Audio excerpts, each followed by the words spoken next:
آئیے صدر محترم حضرت مولانا جاوید اقبال صاحب ندوی دامت برکاتہم العالیہ داعیہ اسلام بھی ہیں آپ. اللہ رب العزت والجلال نے دعوت کے میدان اور اس کے مشن میں آپ کا حصہ ڈالا ہے، اور آپ بسواں کے عیدگاہ کے امام و خطیب بھی ہیں. یہ ہم سب کے لیے باعث سعادت ہے، باعث افتخار ہے کہ آج ہمارے اس پروگرام کی صدارت کا صحرا حضرت والا کے سر باندھا گیا ہے.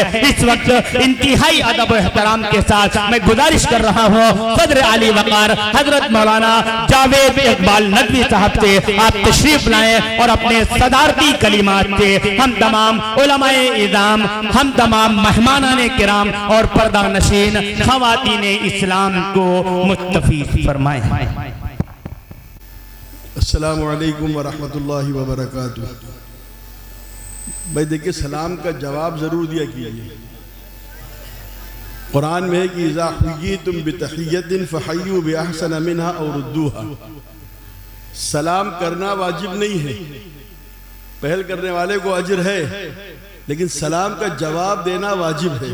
علماء بیٹھے پوچھ لیے گا، امر کا صیغہ ہے، جب تم سے سلام کیا جائے تو تم اس سے بہتر سلام کا جواب دو یا کم سے کم اتنا ہی کہہ دو. اب ہم نے سلام کا استعمالی چھوڑ دیا. حدیث میں ہے کہ السلام علی من عرفت ومن لم تعرف. یہ فطرت میں سے ہے کہ سلام کرنا کسی کو پہچانتے ہو یا نہ پہچانتے ہو.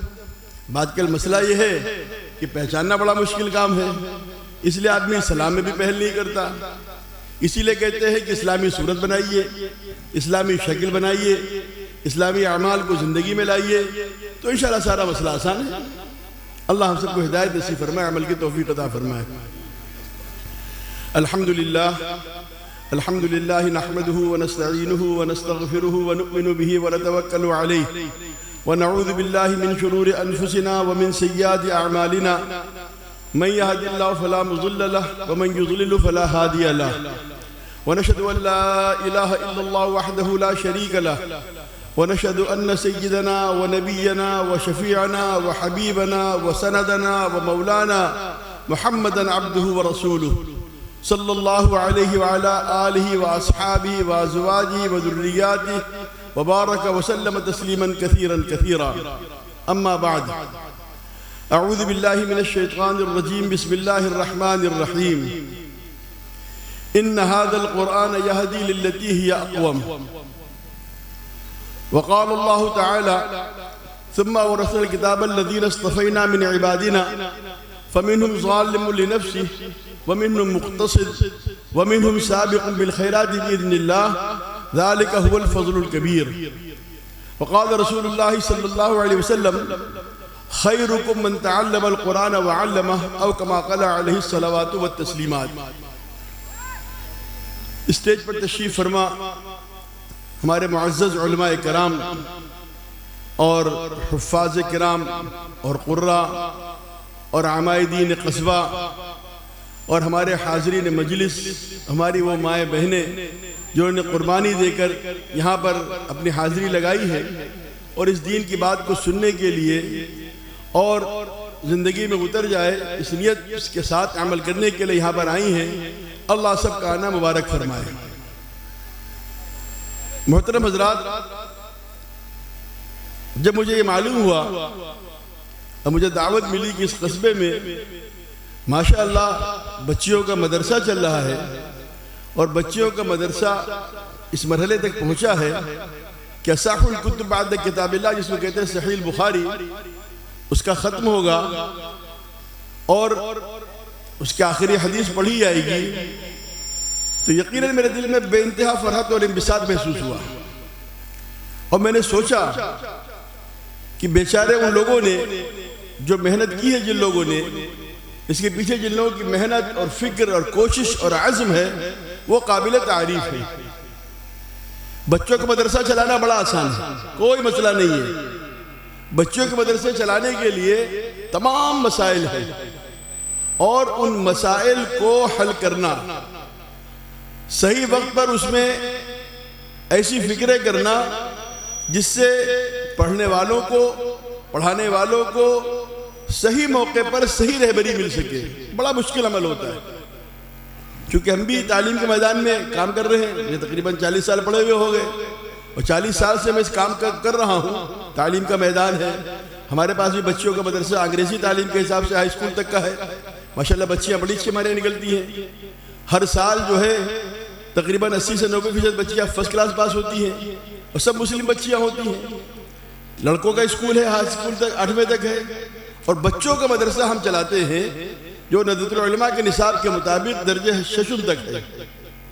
تو مجھے احساس ہے کہ تعلیم کے میدان میں کام کرنا کتنا مشکل کام ہے، اور اس کام کے کرنے والے لائق تحسین ہیں، لائق داد ہے، قابل مبارکباد ہے کہ کس کسب پرسی کی حالت میں وہ کام کر رہے ہیں، کیسے ان کے پاس وسائل اور ذرائع ہیں، یہ تو وہی بیچارے جانتے ہیں۔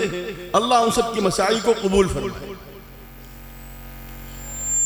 یہ جو جلسہ ہے ختم بخاری کے عنوان سے ہے، ماشاءاللہ بخاری پڑھائی گئی بچیوں کو، انہوں نے پڑھا، اور اصح الکتب بعد کتاب اللہ جس کو کہا گیا ہے، تمام کتابوں میں قرآن پاک کے بعد اگر کسی کو اساس اور بنیاد تسلیم کیا گیا ہے تو وہ یہ کتاب ہے۔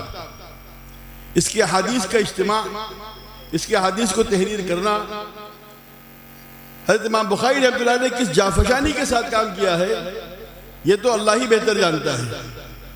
ہم آپ اس کے تذکرہ کر لے، یاد دہانی کر لے، سب ٹھیک ہے، لیکن جس آدمی کے اوپر بیتی ہے، جس نے یہ کام کیا ہے، اس نے کتنا بڑا کام کیا ہوگا، اللہ ہی اس کو قبول فرمائے۔ اور اللہ نے ایسی قبولیت فرمائی کہ ساری دنیا میں یہ کتاب پڑھی اور پڑھائی جاتی ہے۔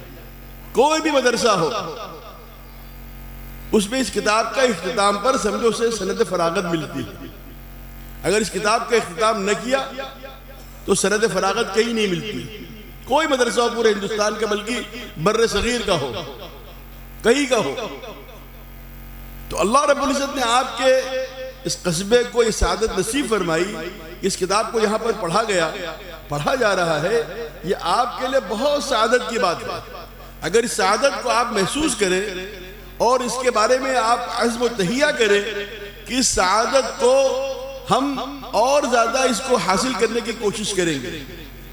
شاعر کہتا ہے، این سعادت بزور بازو نیست، این سعادت بزور بازو نیست تا نہ بخشت خدا بخشندہ۔ یہ اللہ نے آپ کو دیا ہے، آپ کتنی تگ و دو کر لیجئے، کتنی دوڑ بھاگ کر لیجئے، کتنی محنت کر لیجئے، آپ اس منزل کو نہیں پہنچ سکتے، یہ اللہ نے پہنچایا۔ ہمیشہ اس پر شکر ادا کیجئے، اور مدرسے کے نظام کو اپنا پیٹ کاٹ کر چلائیے۔ اگر ہم نے اس کی طرف سے خدا نہ خواستہ غفلت برتی، لاپرواہی برتی، اور ہم نے اس کے پر جو ہے فکر نہیں کی، تو اللہ میں نے عرض کہنا ہے کہ تانہ بخشت خدا بخشندہ، اللہ نے بخشا ہے، اللہ کسی اور کو دے دیں گے۔ اور خدا نہ خواستہ اگر کہیں ایسا ہو گیا تو ہماری بربادیوں کے فیصلے آسمانوں میں ہوں گے، اور تمام مسائل ہمارے سامنے کھڑے ہوں گے، اور ان مسائل کا کوئی حل ہمارے پاس نہیں ہوتا۔ اس لیے اس بات کو ہمیشہ محسوس کیجئے، اور اس سعادت کو محسوس کیجئے، اور جو لوگ بھی بیچارے کام کر رہے ہیں ان کے شانہ بشانہ چلیے، ان کے ساتھ رہیے، ان کی ضروریات کو تلاش کیجئے، ان کی ضروریات کو پورا کیجئے۔ اللہ رب العزت آپ کو بھی تمام خیر اور برکتوں سے نوازیں گے۔ اللہ کا فیصلہ صفات پر ہوتا ہے، بالکل بات لکھ لیجئے۔ اللہ کا فیصلہ نہ عزت پر ہوتا ہے، نہ وجاہت پر ہوتا ہے، نہ مال پر ہوتا ہے۔ فیصلہ جب اللہ کا یہاں ہوتا ہے تو انسان کی فکروں کی بنیاد پر اور اس کی قربانیوں کی بنیاد پر ہوتا ہے۔ اللہ نے سعادت آپ کو دی ہے، اس سال 3 بچیاں فارغ ہو رہے، اللہ کرے اگلے سال 10 بچیاں فارغ ہو، اور اگلے سال 15 ہو جائیں، 20 ہو جائیں، آپ کا ادارہ پورے قرب و جوار کا ایک مرکزی ادارہ بن جائے۔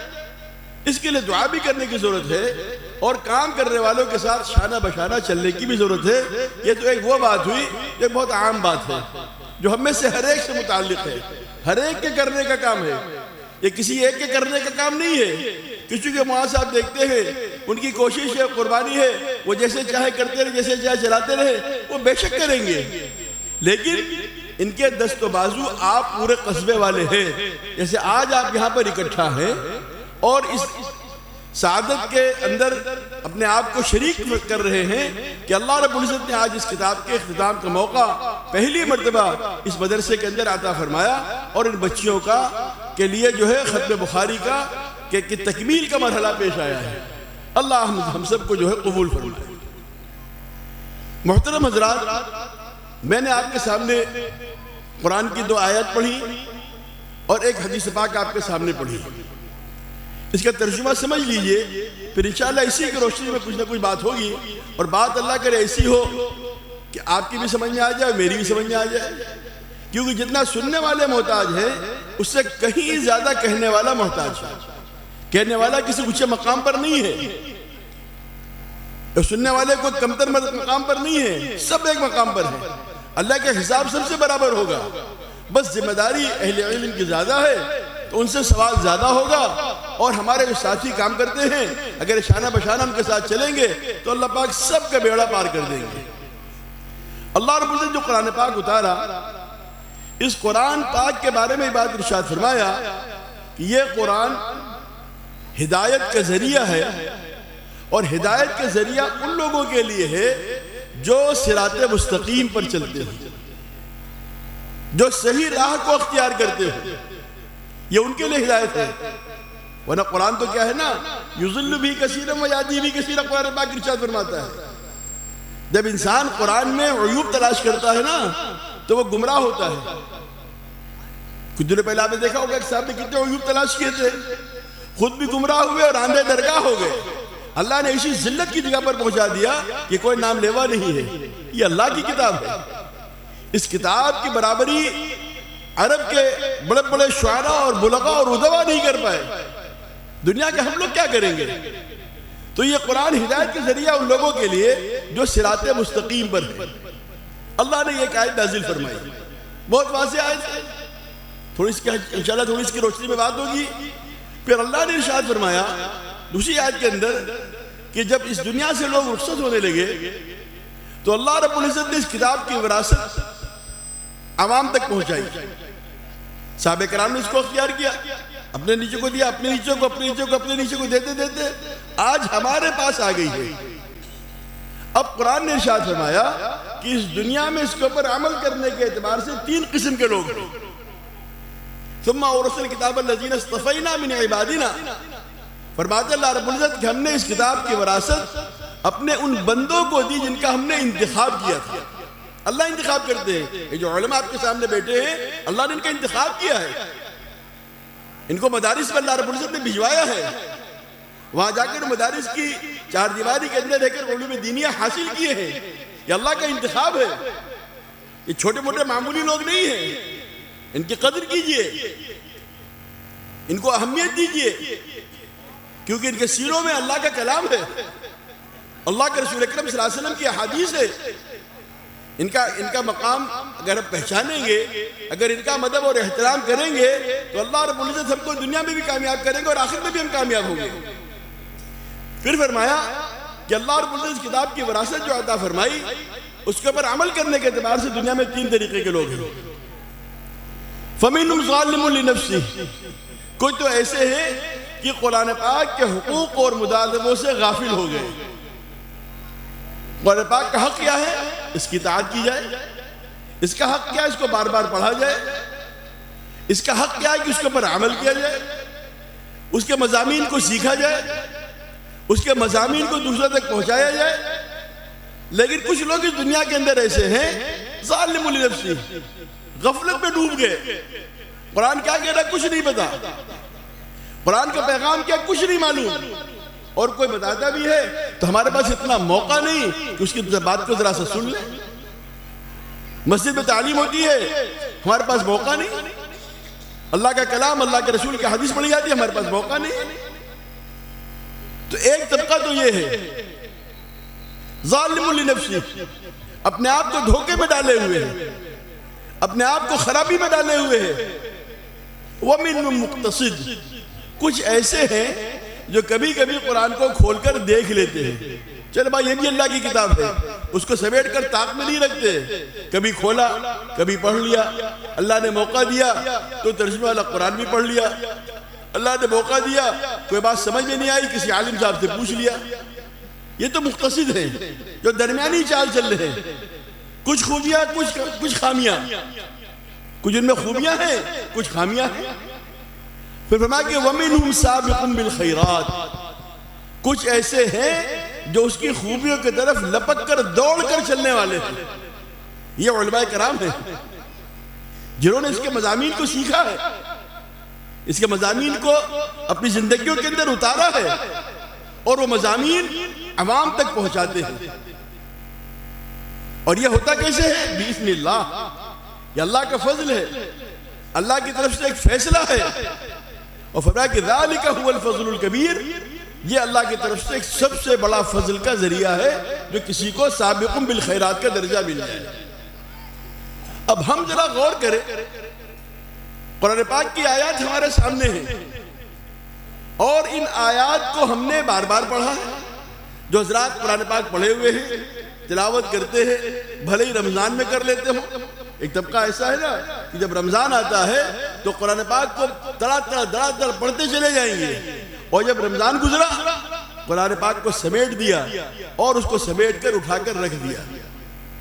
آپ کو پتا ہے علماء کا یہ فیصلہ ہے جو محتاط فیصلہ ہے کہ پورے قرآن پاک کو حرفاً سال میں 3 دفعہ پڑھنا ضروری ہے۔ نہیں پڑھیں گے تو قرآن پاک اپنے حقوق کا مطالبہ کرے گا۔ اور اس پر تو علماء کا اتفاق ہے کہ اگر ایک مرتبہ نہیں پڑھا پورے سال کے اندر حرفاً تو قرآن آخرت میں ایسا مواخذہ کرے گا کہ ہم اس سے بچ نہیں سکتے، بس اللہ کے فضل ہم کو بچائے گا۔ تو قرآن پاک کے حقوق کو پہچانیے، قرآن پاک کے حق کے اوپر عمل کیجئے، اور قرآن پاک کس لیے اللہ نے اتارا ہے کہ اسے دوسروں تک پہنچایا جائے۔ خالی رمضان میں تلاوت تک محدود نہ کیجئے، پورے سال تلاوت کیجئے۔ اور ایک بہت بڑی بات کہہ دیا کہ مجھے تو قرآن آتا نہیں، میں پڑھوں کیسے؟ بہت سے ہمارے ساتھی ایسے بھی ہوں گے، ہمارے ابا ابا نے قرآن پڑھایا نہیں، ہم کیسے پڑھیں؟ اللہ کے لیکچر عذر نہیں چلے گا، قرآن پاک پکڑے گا۔ آج دنیا میں ہم کو کوئی کام نہ آتا ہو، ہم اس کے سیکھنے کے لیے، جاننے کے لیے کتنی ہم تک کوشش و محنت کرتے ہیں۔ یہ ہم سب کے ہاتھ میں جو ڈبہ ہے جسے ہم سب یہاں پر گھما رہے ہیں اور نچا رہے ہیں، اس کو کس نے سیکھا تھا؟ اپنی ماں کے پیٹ سے۔ جب یہ آیا تو سب نے اس کے لیے بڑی محنت خرچ کی، دوڑ بھاگ کی، اور اس کی تمام باریکیوں کو سیکھا، اور آج اس میں وہ ماہرین ہیں۔ اور قرآن پاک کے بارے میں ہم کہنے لگا مجھے آتا نہیں، قرآن پاک دامن پکڑے گا آخرت میں کہ اللہ تیرا یہ بندہ تیرے کلام سے غافل تھا اور غفلت پہ سے ساری زندگی گزاری، کبھی اس نے مجھے ہاتھ لگا کر نہیں دیکھا، اور یہ عذر کرتا رہا کہ مجھے آتا نہیں، یہ عذر کرتا رہا کہ مجھے آتا نہیں۔ دامن پکڑ لے گا۔ اگر ہمیں اس سے بچنا ہے تو ہمیں قرآن پاک کو سیکھنا پڑے گا۔ اور خوشخبری سنیے، حدیث پاک میں ارشاد فرمایا گیا جو قرآن پاک پڑھتا ہے اور اٹک کر پڑھتا ہے اس کے 2 اجر ملتے ہیں، ایک تو قرآن پاک کے پڑھنے کا اجر، اور دوسرے اس کے اٹک کر پڑھنے کا اجر۔ ہم لینے والے تو بنے، ہم کچھ چیز پر عمل کرنے والے تو بنے، ہم تو فوراً عذر کر کے کنارے ہو لیتے ہیں، فوراً اپنے آپ کو بچا لیا کہ ہمیں آتا نہیں، ہم کیا کریں گے۔ یہ قرآن پاک کے حقوق ہے۔ اب یہ قرآن پاک ہمارے لیے ہدایت کب بنے گا، ہم کو صحیح راہ پر کب چلائے گا، ہم کو صحیح راہ کب دکھائے گا؟ جب اس قرآن پاک سے ہمارا شغف ہو، اس قرآن پاک سے ہم کو محبت ہو۔ ہم نے تو قرآن پاک کو پس پش ڈال دیا، قرآن کو ہم بھول گئے۔ دنیا کی تمام کتابیں پڑھنے کے لیے ہم تیار ہیں، یہ بھی کتابیں پڑھ لیں گے، وہ بھی پڑھ لیں گے، اور تمام مشکل سے مشکل مضامین، چاہے نیٹ کی تیاری ہو، چاہے JEE کی تیاری ہو، اپنے بچوں کو ہم اس کے اندر جھونک دیتے ہیں اور اس کے لیے تمام چیزوں کو مہیا کرتے ہیں، پیسہ بھی دیا، جگہ بھی دی، اپنی قربانیاں بھی پیش کی، اور بچہ ڈاکٹر بن گیا، اچھی بات ہے، انجینئر بن گیا، اچھی بات ہے۔ لیکن جب جاگری کی کیفیت آئے گی تو نہ تو کوئی میتھس کا فارمولا کام کرے گا اور نہ نیٹ کا جو پی جی کام کرے گا، صاحب یہ بہت پوسٹ گریجویٹ ڈاکٹر ہے، یہ بہت اچھی جان نکال دیں گے. اس وقت جان کون نکالے گا؟ سہولت کے ساتھ. حدیث پاک میں ارشاد فرمایا کہ سورہ یاسین کی تلاوت. سورہ یاسین ہم کو آتی نہیں، نہ ہم نے سیکھا نہ اپنے بچے کو سکھایا. سورہ یاسین کسی کو آتی نہیں. اب گھر میں جو ہے کلمے کی تلقین ہم کو نہیں آتی. کم سے کم میت کو کلمے کی تلقین کریں گے، جان آسانی سے نکل جائے گی. تو جو چیز کام آنے والی ہے قرآن پاک، اس قرآن پاک کو ہم نے اپنی سے پش ڈال دیا، ہم اس کی طرف سے غفلت میں ہو گئے. اور آج حال یہ ہے پورے گھروں میں قرآن پاک پڑھنے والا کوئی نہیں. بچے ہیں، ان کی تعلیم اتنی اہم ہے، کانوینٹ میں جاتے ہیں، انگلش میڈیم میں جاتے ہیں، ہوم ورک کس کے اوپر بوجھ ہے اور فلاں چیز کا ان کے اوپر بوجھ ہے، کب قرآن پاک پڑھے. اور مدرسے کے بچے امام صاحب کے پاس جائیں گے، موقع نہیں ہے. پورے بچے کی پوری زندگی ایسی غفلت میں گزارنا.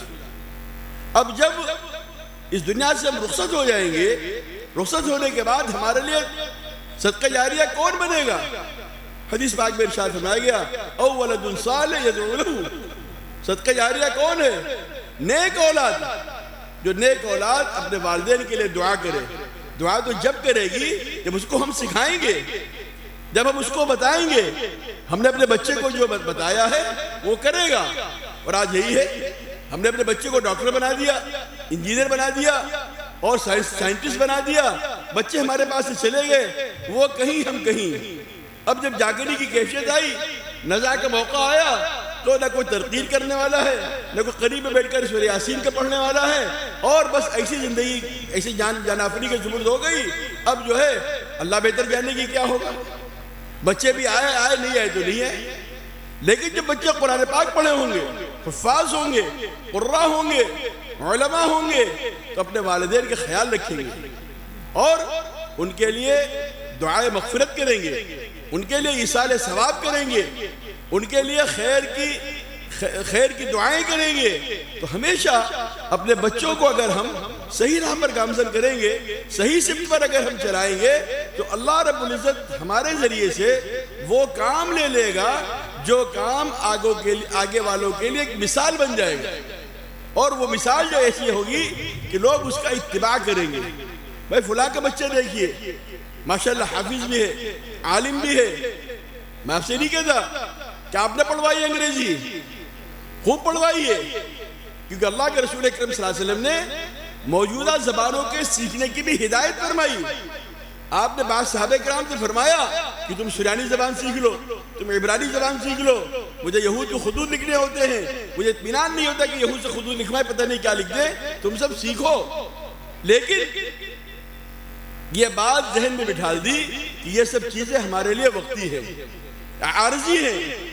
اس سے ہمیں، ان فنون سے ہمیں دنیا تو حاصل ہو سکتی ہے. آپ ڈاکٹر بن جائیے، انجینئر بن جائیے، کامیابی کی منزلیں طے کرتے ہوئے آپ اوپر تک پہنچ جائیے، بہت سی چیزیں آپ کو حاصل ہوں گی.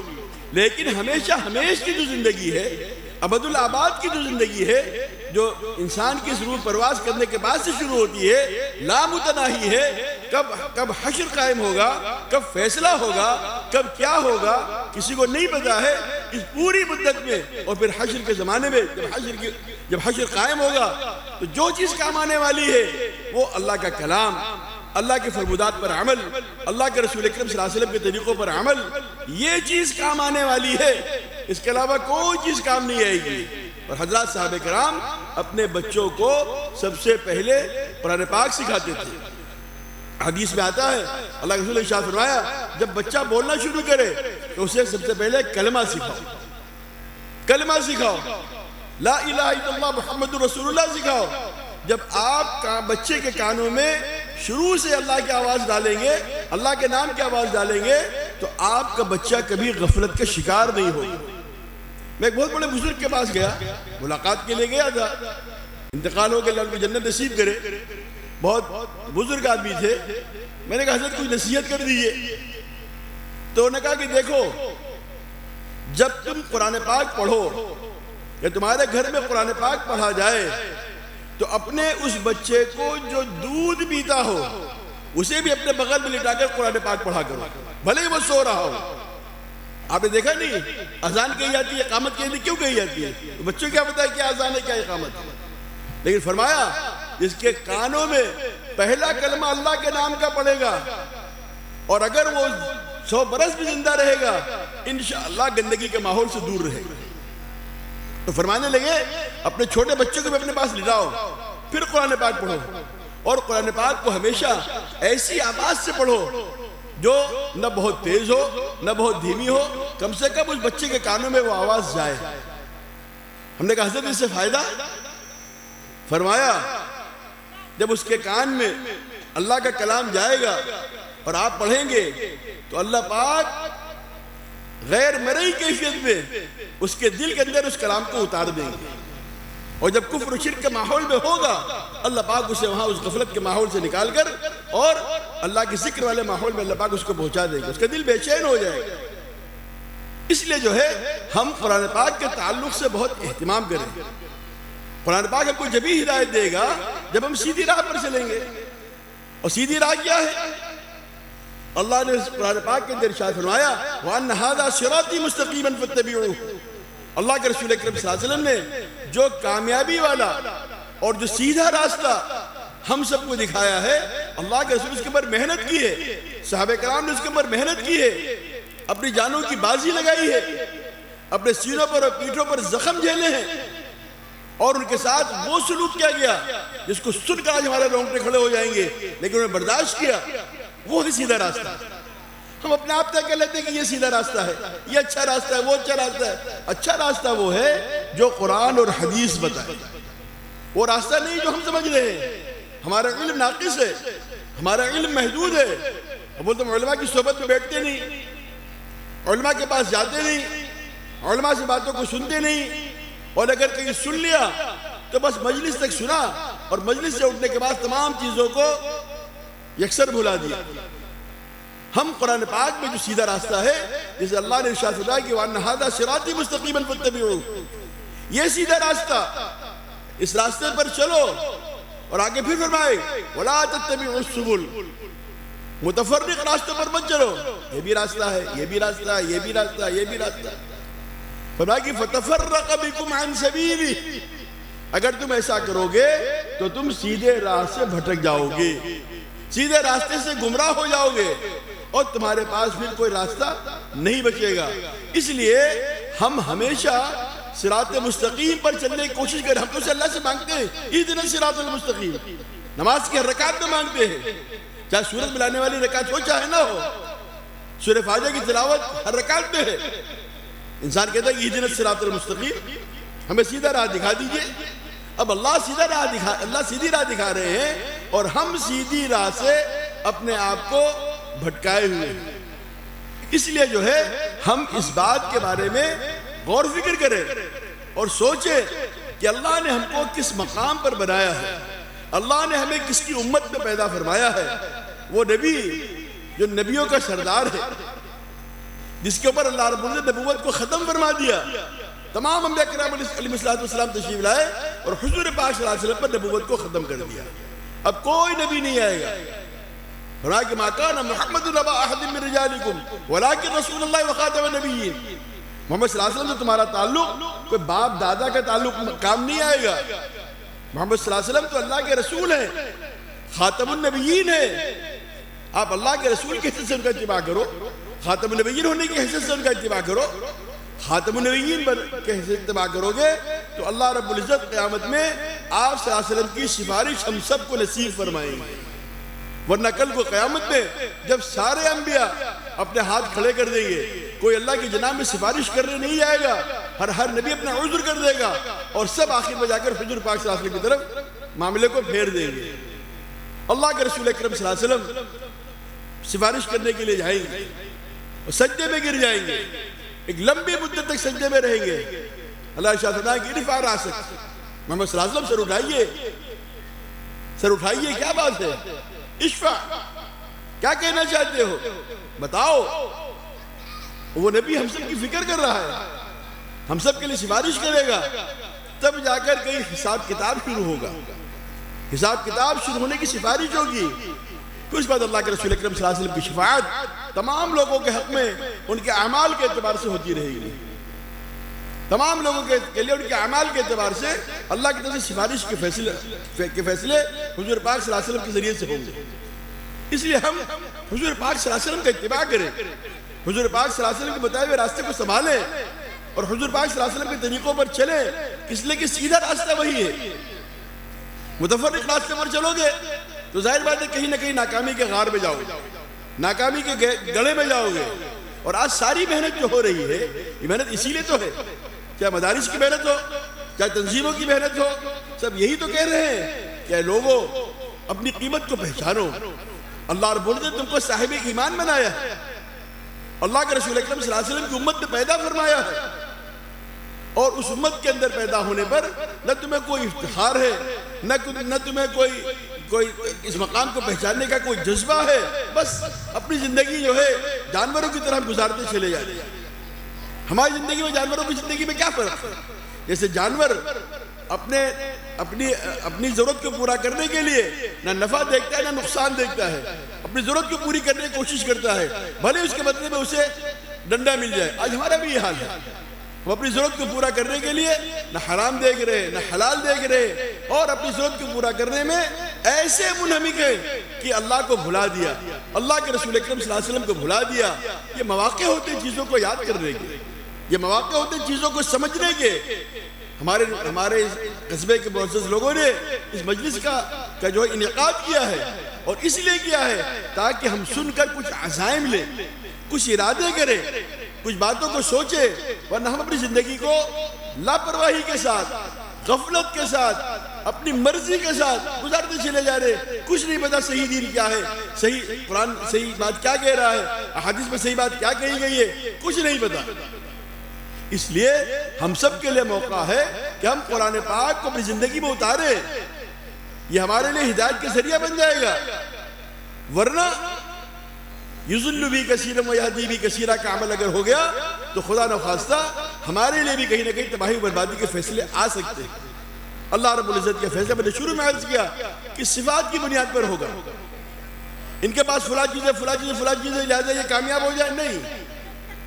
اللہ کے رسول اکرم صلی اللہ علیہ وسلم کے زمانے میں وہ صحابہ کرام جو غلام قسم کے تھے, چاہے ابو جہل کے غلام رہے ہوں, چاہے کسی دوسرے کے غلام رہے ہوں, لیکن جب انہوں نے اسلام قبول کیا, اللہ کے رسول اکرم صلی اللہ علیہ وسلم کے ہاتھ پہ ہاتھ دیا, تو اللہ نے کو وہ مقام عطا فرمایا کہ آج ہم سیدنا بلال کہتے ہیں, سیدنا عمار ابن یاسر کہتے ہیں. جو نہیں قبول کرنے کے حاضر ہم سب کے سامنے. اس لیے ہم جو ہے قرآن پاک پر عمل کرنے والوں کے طریقے سے ہوں, قرآن پاک پر عمل کرنے کو پہچانے. اور اگر ہم نے نہیں پہچانا تو پھر ہمارے لیے معاملہ مشکل ہوتا جائے گا. آج ہم دوسروں کو رونا روتے ہیں, دوسروں کے اوپر الزام بڑھ دیتے ہیں. ہم نے اپنا کتنا جائزہ لیا, اپنے بارے میں ہم نے کتنا سوچا کہ ہماری نمازیں کتنی ہو رہی ہیں, ہمارے روزے کتنے ہو رہے ہیں, ہم زکوٰۃ کی ادائیگی کتنی کر رہے ہیں. اور اللہ نے موقع دیا ہے, مال دے تم حج کتنا کر رہے ہیں. آج ایک بڑا مرسل پڑا, میں بار بار کہہ دیتا ہوں اس کو, پیسہ ہے, مالی 5 لاکھ روپیہ ہے, ایک آدمی کے حج کرنے کا ہے, حج اس کے اوپر فرض ہے. اب وہ حج نہ کر کے 5-6 لوگوں کو عمرے پر لے کر جا رہا, ارے اسی بہانے پورا گھرانہ عمرہ کر لے گا. پورا گھرانہ ضرور عمرہ کرے گا, مگر گردن آپ کی پکڑی جائے گی. حج آپ کے اوپر فرض, حج آپ کے اوپر فرض ہے, پورے گھرانے کو عمرہ کرنا فرض نہیں ہے. اس لیے ہمیشہ عمرہ کرنے سے پہلے علماء کے سامنے مسائل رکھیے, اپنے احوال رکھیے, اور علماء جو فرمائے وہ کیجیے. صحابہ کرام حضور پاک صلی اللہ علیہ وسلم کے پاس آتے تھے, اپنے احوال بھی آپ کے پاس رکھ دیتے تھے, اور اللہ کے رسول جو فیصلہ کر دیتے تھے اسے بسر و چشم تسلیم کر لیتے تھے, اس میں اپنے نفع اور نقصان کو نہیں دیکھتے تھے. تو ہم بھی اس کام کو کریں, کم سے کم ہم اسلام پر عمل کرنے والے تو بنے. نمازوں کا ہماری پتہ نہیں, روزوں کا ہمارے پتہ نہیں, اور اللہ حفاظت فرمائے نماز اور روزوں کے تعلق سے اگر کوئی دعوت دیتا ہے, کوئی بات کہتا ہے کہ بھائی اختیار کر لو, تو آدمی کو وہ بھی مشکل کام ہے, تمام عیوب تلاش کرنے لگتا ہے. فلاں نماز پڑھتے انہوں نے کیا کر لیا, فلاں نماز پڑھتے انہوں نے کیا کر لیا. کوئی کچھ کرے نہ کرے, نماز کا فریضہ ہر انسان کے اوپر ہے, ہر بالغ کے اوپر ہے, چاہے مرد ہو یا عورت ہو. عورتوں کو گھروں کے اندر پڑھنا ہے اور مردوں کو گھروں کے باہر پڑھنا ہے, مسجد کے اندر آنا ہے. فرض دونوں کے اوپر ہے. حدیث میں تو یاد فرمایا گیا اپنے بچوں کو 7 سال کے ہونے پر نماز کا حکم کرو اور 10 برس کے ہونے پر اگر نہ پڑھے تو ان پر تنبیہ کرو. ہم بچوں پر تنبیہ بھی نہیں کرتے, بچوں سے کبھی کہتے ہی نہیں. ہم صبح نماز پڑھنے کے لیے مسجد جاتے ہیں, ہمارے بچے خواب خرگوش میں پڑے ہوئے, ارے سونے دو, رات میں بہت دیر سے سوئے تھے, اور رات میں جب وہ سوشل میڈیا کا استعمال کر رہے تھے تب ہم نے ان کو دھیان نہیں دیا کہ یہ کہا بچہ بیٹا سو جاؤ, صبح اللہ کے سامنے حاضری لگانی ہے. کیا ہمارا حال ہو گیا, ہماری زندگیاں کیسی غفلت کی ہو گئی ہے. علماء اتنی محنت کر رہے ہیں, تنظیم تحریک اتنی محنت کر رہی ہے, مگر ہمارے اندر تبدیلی آ ہی نہیں رہی. ہم کبھی سوچ ہی نہیں رہے. اگر ہم سوچتے ہیں خدا نخواستہ مال ذرا کم ہو جائے, خدا نخواستہ مال میں کوئی قلت واقع ہو جائے, تو انسان جو ہے وہ بہت پریشان نظر آئے گا. کیا ہو گیا, آج فلانا نقصان ہو گیا. ہر نقصان چھوٹا ہے. ایک نماز کے چھوڑنے پر کتنا عذاب ہے, حدیث پاک کے اندر مذکور ہے. علماء سے پوچھئے, اور کتنی نمازیں ہماری چلی گئی. ایک روزہ جسے انسان بلا وجہ چھوڑ دیتا ہے, پوری زندگی کے روزے اس کا متبادل نہیں ہے. سوچیں تو ہم کس حال میں ہیں, ہم کیا کر رہے ہیں, ہم کیسے زندگی گزار رہے ہیں. علماء ہم کو نصیحت کر رہے ہیں, علماء ہم کو سمجھا رہے ہیں. بار بار بات کہی جا رہی ہے ان جلسوں کا انعقاد کس لیے ہوتا ہے, اسی لیے تو ہے تاکہ علماء کی باتوں کو ہم سنیں, علماء ہمارے سامنے جو راہ عمل رکھے ہم اسے اپنی زندگی میں اتاریں اور اس کے اوپر عمل کرنے کی کوشش کریں. لیکن آج وہ غفلت کا معاملہ ہے, کچھ سمجھ میں نہیں آتا. اس لیے اپنی زندگیوں میں ہم تبدیلیاں پیدا کریں. تبدیلیاں پیدا کرنے کے عزم کے ساتھ زندگی میں تبدیلیاں آتی ہیں. مثال کے طور پر ہم ایک چھوٹے سے کسان ہیں, ہم چاہتے ہیں کہ بڑے کسان بن جائیں, تو پہلے اپنا کھیت جوتتے ہیں, پھر کسی سے جو بٹائی پر لے لیتے ہیں, پھر اور آگے 10 بیگھہ لیتے ہیں, 20 بیگھہ لے لیتے ہیں, اور ہوتے ہوتے دولت ہو جاتی ہے 10-20 بیگھہ خرید لیتے ہیں, چھوٹے سے بڑے کسان بن جاتے ہیں. تو دنیا کے لیے تو اتنی محنت ہے, اتنی تدبیر ہے, اتنی کوشش ہے, لیکن میری نماز جیسی بچپن میں ماں باپ نے یاد کرائی تھی ویسی آج پڑھتے چلا رہے. کبھی کسی عالم صاحب کو بھی نماز نہیں سنائی. تو میری نماز تو سن لیجئے, ثنا بھی صحیح ہے کہ نہیں صحیح ہے, تعوذ و تسمیہ بھی صحیح ہے کہ نہیں ہے, سورہ فاتحہ صحیح ہے کہ نہیں ہے. نماز ویسی پڑھتے چلے آ رہے.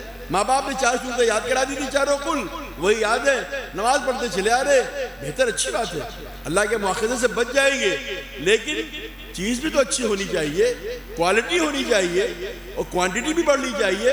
وہی جو ہے 4 رکعت پڑھ لیا اور وہی جو ہے 12 رکعت پڑھ لیا. ابھی ہمارے ایک عالم صاحب نے اس کے بعد بیٹھے تھے, پرسوں ترسوں کی بات ہے, انہوں نے بتایا کہ انسان کے لیے 20 قسم کی نمازیں ہیں. 20 قسم کی نمازیں. میں بھی اگر گراؤں تو بہت وقت چاہیے, لیکن مجھے آپ سے گرانا مقصود نہیں ہے. ہماری جو ہے 5 تو فرائض ہو گئے اور 4 نوافل ہو گئی. صلاۃ الاستخارہ ہے, صلاۃ الشکر ہے, صلاۃ التوبہ ہے, تمام نمازوں نے گنائی, اور جو ہے صلاۃ الاستسقاء ہے. تمام نمازوں کرتے کرتے 20 نمازیں گنائی پوری. انسان کسی دن تو یہ عزم کر لے کہ ان 20 میں سے جتنی میکسیمم نمازیں پڑھی جا سکتی, کم سے کم کسی ایک دن تو پڑھ لے ساری زندگی میں. بس صلاۃ الاستسقاء کی ضرورت ہے بھائی, نہیں پڑھیے گا, چلو 19 پڑھ لیجئے. باقی تمام ایسی نمازوں نے گنائی. ان ساری نمازوں کی ضرورت روزانہ کی زندگی میں انسان کی ہے. انسان اس سے بچ نہیں سکتا اگر کرنا چاہے. اگر ہم وہی 5 نمازیں پڑھ لی, اگر بہت نمازی ہے تو, اور تھوڑا اہتمام ہے تو اشراق پڑھ لی, اور بہت زیادہ اگر ہے تو اوابین پڑھ لی. اور تہجد تو سونے کا ٹائم ہمارے ہوتا ہے, اور چاش تو ہمارے دھندے کا ٹائم ہوتا ہے, وہ کیسے پڑھی جا سکتی ہے؟ میرے محترم بزرگوں اور دوستوں حضرات, غور کیجئے. نمازوں کے اندر ایک وہ پیدا کیجئے, ایک اس کے اندر جو ہے بلندی پیدا کیجئے. نماز کے اندر بلندی پیدا کیجئے. وہی نماز چلی آ رہی ہے, وہی راہ چلی آ رہی ہے, کیسے ہماری زندگیاں تبدیل ہوں گی؟ اللہ رب العزت نے ہم کو موقع دیا ہے. یہ سانس جو اللہ رب العزت کی طرف سے آ رہی ہے یہ معمورۃ ہے, اللہ کے حکم کے محتاج ہے. اندر جاتی ہے تو پوچھتی کہ جاؤں, باہر آتی تو پوچھتی کہ باہر آؤں. اللہ کا جب فیصلہ ہوتا ہے کہ نہ اب باہر نہیں آنا ہے, انسان کا اسی وقت اس دنیا سے رخصت ہو جانے کا فیصلہ ہو جاتا ہے. تو ہم میں سے کس کا کس وقت فیصلہ ہو جائے کوئی کچھ نہیں جانتا, کسی کو کچھ نہیں پتا. اس لیے غنیمت ہے کہ اپنی زندگیوں میں ہم تبدیلیاں پیدا کریں, اپنی زندگیوں میں ہم اللہ کے رسول اکرم صلی اللہ علیہ وسلم والی شکل بنائیں, اللہ کے رسول اکرم صلی اللہ علیہ وسلم والی سیرت اختیار کریں, تمام حقوق کو ادا کریں. ہماری بہنوں کی ذمہ داری ہے کہ اپنے گھروں میں اپنے بچوں کی تربیت کریں. حدیث پاک میں ارشاد فرمایا گیا والمرأة راعیۃ فی بیت زوجها، اللہ کے رسول اکرم صلی اللہ علیہ وسلم نے تمام لوگوں کی ذمہ داری حدیث پاک میں ارشاد فرمائی، اور عورت کے بارے میں یہ کہا والمرأة راعیۃ فی بیت زوجها، عورت جو ہے اپنے شوہر کے گھر میں اپنے تمام بچوں پر نگہبانی اس کی ذمہ داری ہے۔ آج ہماری مائیں بہنیں اپنے بچوں سے لاپرواہ ہو جاتی ہیں، غافل ہو جاتی ہیں، بچہ اسکول گیا واپس آیا بستہ گھر میں پھینکا، اب بچہ کہاں جا رہا کچھ نہیں پتا، صحیح صحبت میں ہے کہ نہیں ہے، کنچے کھیل رہا ہے، گلی ڈنڈا کھیل رہا ہے، یہ کیا کر رہا ہے اسے کچھ نہیں پتا۔ تو ایسے موقع پر ہم سب کی ذمہ داری ہے کہ ہماری گھر کی مائیں اور بہنیں اپنے بچوں کی اچھی تربیت کی فکر کریں۔ آپ سے جو سوال ہوگا بچوں کی تربیت کے تعلق سے سوال ہوگا، ایک وقت میں بچوں کو فاقہ ہو جائے اللہ کے سوال نہیں ہوگا، بچ جائیں گے، لیکن اگر بچے کی تربیت اور بچے کی راہ اگر غلط ہو گئی تو اللہ کے سوال ہوگا۔ اور جس طریقے سے ولد صالح جب دعا کرتا ہے تو انسان کے لیے صدقہ جاریہ ہوتا ہے، اگر خدا نہ خواستہ اولاد اگر غلط راہ پر چلی گئی تو پھر اس غلط راہ کے برے اثرات والدین کو بھی بھگتنے پڑیں گے۔ اس لیے اپنے بچوں کی تربیت کی فکر ہماری ماں اور بہنوں کی بہت بڑی ذمہ داری ہے۔ آپ علم حاصل کرائیے، تعلیم دلائیے، خوب اچھی سے اچھی تعلیم دلائیے، ہر بچے کو مہارت ہونی چاہیے ہر تعلیم کے اندر، لیکن ساتھ میں اللہ کے حکموں کو اس نے کتنا دن بھر میں پورا کیا اس کی نگہبانی بھی کرے۔ اور حضرات صحابہ کرام جو تھے ان کے گھر کی مستورات کبھی بھی اپنے بچوں کے عیوب کو اپنے شوہروں سے نہیں چھپاتی، اور جن گھروں میں بچوں کی عیوب اپنے شوہروں سے چھپائے جاتے ہیں ان بچوں کی راہ اور روش ان کی غلط بنیادوں پر چلی جاتی ہے۔ اس لیے ہمیشہ آپس میں اس طریقے کا مشورہ کر کے، اس طریقے کا ماحول بنا کر کہ گھر کا ماحول ہمارا نورانی بنے، گھر کا ماحول ہمارا بہتر بنے۔ اگر ہم نے غفلت کی گھر کے اندر اور ہم نے فکر نہیں کی تو ہمارے گھر کے اندر کا معاملہ بگڑتا چلا جائے گا، اور ہم پھر کتنی تربیت بعد میں کریں، ہم کتنا روئیں، کتنا گڑ گڑائیں، لیکن ہمارے مسئلے کا کوئی حل نظر نہیں آئے۔ اس لیے بہتر ذمہ داری یہ ہے کہ ہم پرورش اور تربیت پر پورا دھیان دیں۔ ان مجالس کا انعقاد انہی عنوانوں پر تو ہوتا ہے کہ ہمارے گھروں کی زندگیاں درست ہو جائیں۔ اللہ کے رسول اکرم صلی اللہ علیہ وسلم کے جو گھر کی زندگیاں تھی، آپ کے صاحب کے گھر کی جو زندگیاں تھی، اسی پر ہمارا رخ آ جائے۔ مگر آج ہم نے تو یہ طے کر رکھا ہے کہ ہم اس راہ کو اختیار کریں گے جو اس کے مخالف ہوگا، جو اس کے غیر ہوگا۔ نتیجہ ہمارے سامنے، پھر ہم روتے ہیں، پھر ہم جو ہے دوسروں کے سامنے جو گڑ گڑاتے ہیں کہ یہ ہو گیا، وہ ہو گیا، وہ ہو گیا، کچھ نہیں ہوا۔ یہ اللہ کے حکم کی اطاعت نہیں کی، ہمارے جو ماتحت تھے وہ ہماری اطاعت سے نکل گئے۔ اللہ کے حکم کی اطاعت کیجئے، اللہ کے رسول اکرم صلی اللہ علیہ وسلم کے طریقوں کی اطاعت کیجئے۔ اللہ رب العزت جو ہے ہم سب کے بچوں کے اندر، ہم سب کے اولادوں کے اندر وہ طریقے لے آئیں گے کہ وہ آپ کی عبادت کرنے لگیں گے، آپ کے مقام و مرتبے کو پہچانیں گے۔ اور اگر ہم غافل ہو گئے تو اللہ کو دیکھو سنو، اللہ کو کسی کی احتیاج نہیں ہے، کسی کی ضرورت نہیں ہے۔ اللہ رب العزت جس سے چاہتے ہیں اس سے کام لیتے ہیں۔ اللہ رب العزت کسی کے محتاج نہیں ہے، اللہ رب العزت کسی دوسرے کو کھڑا کر دیتے ہیں۔ اس لیے ہم اپنے ماحول کی بھی فکر کریں، اپنے گھر کے بچوں کے ماحول کی بھی فکر کریں۔ ان جلسوں سے یہی بات چاہیے جاتی ہے کہ بار بار یاد دہانی کرا جائے، وذکر فإن الذکریٰ تنفع المؤمنین۔ اے نبی پاک صلی اللہ علیہ وسلم، آپ لوگوں کو یاد دہانی کرائیے، اس لیے کہ یاد دہانی کرانا اہل ایمان کے حق میں نافع اور مفید ہوتا ہے۔ اللہ کا شکر ہے کہ ہمارے پاس ایمان کی کوئی نہ کوئی کیفیت ہے، اسلام کی کیفیت ہے۔ اگر ہم ان چیزوں کے ساتھ رکھتے ہوئے تمام چیزوں کی فکر کریں گے تو یہ قرآن پاک ہمارے لیے آخرت میں کامیابی کا ذریعہ بنے گا، اور آخرت میں ہماری شفاعت کرے گا، ہماری سفارش کرے گا۔ ورنہ میں نے بھی آپ سے شروع میں عرض کیا کہ یہ قرآن پاک ہمارے دامن کو پکڑ لے گا، اور پھر قرآن پاک کے مواخذے سے ہم کو کوئی نہیں بچا سکتا ہے۔ اس لیے کہ ہماری ہر چیز ہمارے حق میں ہمارے خلاف گواہی دے گی، ہاتھ بھی گواہی دیں گے، پیر بھی گواہی دیں گے، ناک اور کان، کسی عضو کا نام لے لیجئے۔ میں آپ کے سامنے آیت پڑھوں تو بہت آیت اس کے لیے ہے، یہ سب گواہی دیں گے ہمارے حق میں ہمارے خلاف۔ اگر ہم چاہتے ہیں یہ سب ہمارے حق میں گواہی دیں تب اپنی زندگی میں تبدیلیاں پیدا کریں، اپنے علماء سے رابطہ پیدا کریں، اپنے علماء سے محبت کریں۔ یہ علماء انبیاء کے وارث ہیں، اللہ رب العزت نے ان کو ایک مقام دیا ہے، اور ہم ان کو ان کے چھوٹے چھوٹے عیوب تلاش کر کے اور ان کے عیوب کے ساتھ ان کو سر راہ رسوا کرنے کی کوشش کرتے ہیں۔ کیا بات ہے یہ؟ کون سی بات ہے یہ؟ العلماء ورثۃ الانبیاء، یہ انبیاء کے وارث ہیں۔ کبھی کوتاہی سب کے اندر ہو سکتی ہے، کبھی کوتاہی کا کوئی مسئلہ نہیں ہے، لیکن جب یہ آپ کو سیدھی بات بتاتے ہیں، سیدھی راہ دکھاتے ہیں، تو ان کا اتباع آپ کے اوپر لازم ہے، کیونکہ ان کا اتباع اللہ کے رسول اکرم صلی اللہ علیہ وسلم کا اتباع ہے۔ اللہ کے رسول صلی اللہ علیہ وسلم کا اتباع اللہ کے حکم کے اوپر چلنا ہے، اور جو یہ کر لے گا اس کے لیے اللہ پاک جنت کا فیصلہ کر دیں گے، ورنہ آخرت میں ہمارا کیا مواخذہ ہوگا، کیسے ہماری پکڑ ہوگی، اس کے بارے میں ہم میں سے کوئی بچ نہیں سکتا ہے۔ اللہ نے ہم سب کو موقع دیا ہے، یہ حسین موقع ہے کہ ہم یہاں پر آئے ہیں، یہاں پر ہم عزائم کر کے اٹھے، ارادے کر کے اٹھے کہ اپنی زندگیوں میں تبدیلیاں پیدا کریں گے، اپنے گھروں میں وہ ماحول لائیں گے جو ماحول اللہ کے رسول اکرم صلی اللہ علیہ وسلم کے زمانے میں تھا کہ جب کسی گلی سے نکل جاؤ تو گھروں سے قرآن پاک کے پڑھنے کی آواز آتی تھی۔ اللہ کے رسول اکرم صلی اللہ علیہ وسلم کے جو دین سیکھتے تھے وہ اس کے مذاکرہ کرنے کی آوازیں آتی تھی، اور ایک آدمی کیا بلکہ ایک چھوٹا سا بچہ اور بچی بھی گھروں کے پردوں کے اندر کسی برائی کے کرنے سے اپنے آپ کو بچا لے جاتے تھے، جبکہ وہاں پر برائی کے سارے اسباب اور سارے مواقع موجود ہوتے ہیں، لیکن اپنے آپ کو بچا لے جاتے تھے۔ کیوں؟ اس لیے کہ ان کے گھروں کی تربیت اچھی تھی۔ ہماری ماں اور بہنوں کی ذمہ داری ہے کہ وہ بھی گھر کی تربیت کو اچھا بنائیں اور گھر کے اندر ایسا ماحول پیدا کرے کہ وہ ماحول ایمانی ہو، وہ ماحول نورانی ہو، اور گھروں کے اندر ایسی رونق نظر آئے، ایسی جاذبیت نظر آئے کہ دوسرا دیکھنے والا دیکھے کہ واقعی یہاں پر اللہ کی نصرت، اللہ کی مدد، اللہ کی طرف سے خیر کا فیصلہ وجود میں آ رہا ہے۔